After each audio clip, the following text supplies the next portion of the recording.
Welcome to Burlap Teachers. Enjoy the video. In this video, I will explain how to open your Audi Q7 using its key. Your key fob offers several convenient ways to access your vehicle.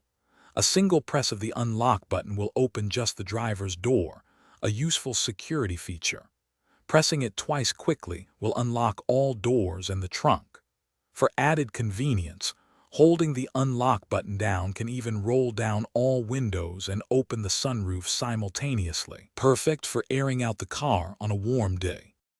Sometimes your key fob battery might be dead, or the remote function isn't working. Don't worry, your Audi Q7 key fob has a hidden mechanical key for manual entry.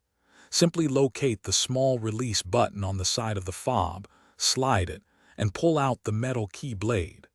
This physical key is your backup, ensuring you can always get into your vehicle, even without remote power.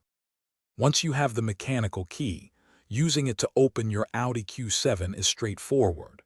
On the driver's side door handle, you will find a keyhole. In some Audi Q7 models, this keyhole might be concealed by a small plastic cover that you can gently pry off.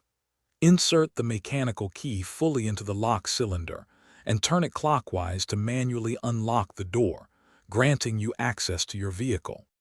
If your key fob isn't responding, a common culprit is a dead battery. Most Audi Q7 key fobs use a CR2032 coin cell battery, which is easy to replace yourself. Simply open the fob casing, swap out the old battery for a new one, and reassemble. Also, ensure there's no electronic interference near your vehicle that might be blocking the key fob signal, which can sometimes prevent remote unlocking.